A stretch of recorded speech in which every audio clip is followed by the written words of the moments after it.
jika dikelola baik menjadi pendorong inovasi dalam perbaikan kinerja. Tujuan pembahasannya memahami cara mengubah konflik menjaga kekuatan demi keberhasilan organisasi. Contoh konflik baiknya, ide tentang strategi pemasaran melahirkan kampanye yang lebih kreatif dan laris. Contoh buruknya, perselisihan pribadi karyawan malas bekerja dan target tidak tercapai.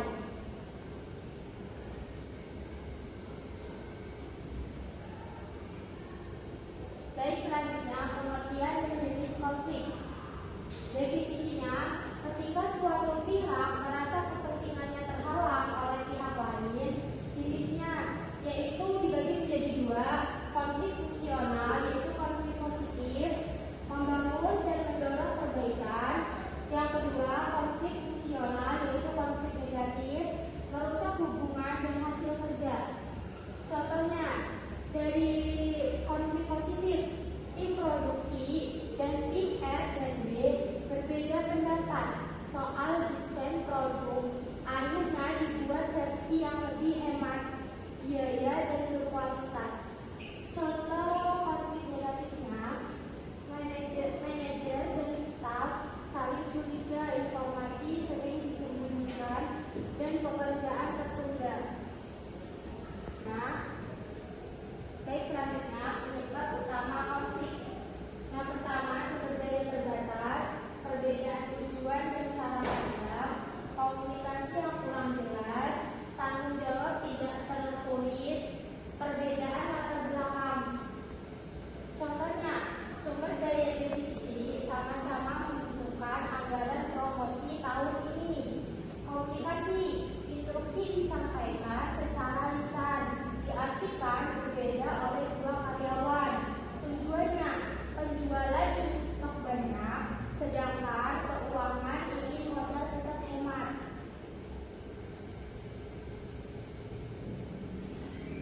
Baik, selanjutnya dampak terhadap kinerja. Dampak negatifnya, produktivitas turun, keluhan pelanggan meningkat, banyak karyawan keluar.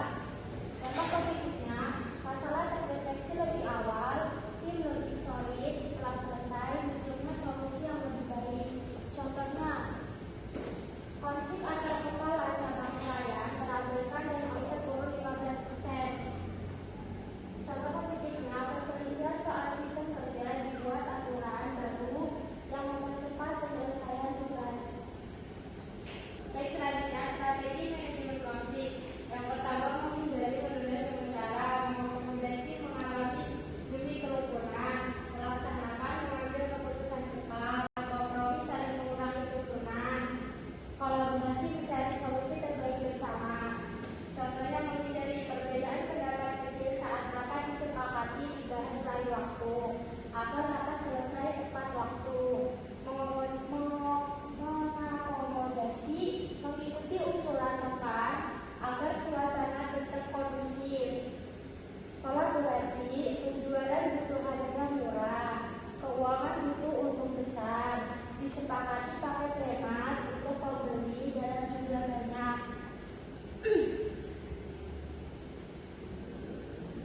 Baik, selanjutnya negosiasi pengertian dan tujuan. Definisinya, proses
Yang pertama, persiapan data yang cukup, dengarkan dengan penuh perhatian, bicara fakta, bukan emosi, fokus pada kepentingan, bukan posisi, buat kesepakatan tertulis. Contohnya, kurang baiknya usulanmu tidak masuk akal, lebih baik saya paham tujuanmu. Mari kita lihat cara agar kedua kebutuhan terpenuhi.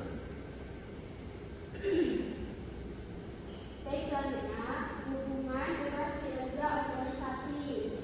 Siklus positifnya, praktek konflik muncul, dikelola dengan bijak, menegosiasikan adil, kerjasama pulih, kinerja meningkat.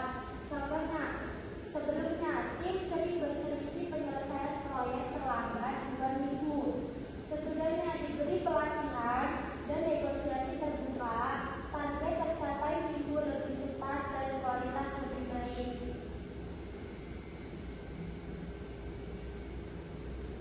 Dan selanjutnya, cara menerapkan di organisasi. Yang pertama, sediakan tempat keluhan yang aman, latihan keterampilan komunikasi dan negosiasi, buat aturan main yang adil, gunakan mediasi jika jalan nemu. Contohnya, perusahaan membuat rapat evaluasi bulanan, khusus membahas kendala dan perbedaan pendapat. Masalah diselesaikan sebelum menjadi besar. Baik, selanjutnya implementasi di tempat kerja. Langkah praktisnya, bangun sistem komunikasi yang terbuka dan jujur. Berikan pelatihan keterampilan sosial dan negosiasi. Buat aturan main yang jelas dan adil. Libatkan pihak ketiga, mediasi jika dibutuhkan. Jadikan konflik sebagai bahan evaluasi perbaikan. Baik, selanjutnya kesimpulan. Konflik adalah kenyataan yang tidak bisa dihindari, namun bukan berarti harus merusak. Manajemen konflik yang tepat mengubah ancaman menjadi peluang negosiasi. Berprinsip menang-menang adalah kunci penyelesaian. Terbaik keduanya berperan krusial dalam menciptakan stabilitas semangat tim dan menjamin kinerja organisasi terjaga bahkan meningkat. Organisasi yang hebat bukanlah yang bebas konflik, melainkan yang mampu menyelesaikan dengan bijak demi tujuan bersama. Sekian presentasi dari kami, kurang lebihnya mohon maaf karena masih dalam proses pembelajaran. Wassalamualaikum warahmatullahi wabarakatuh.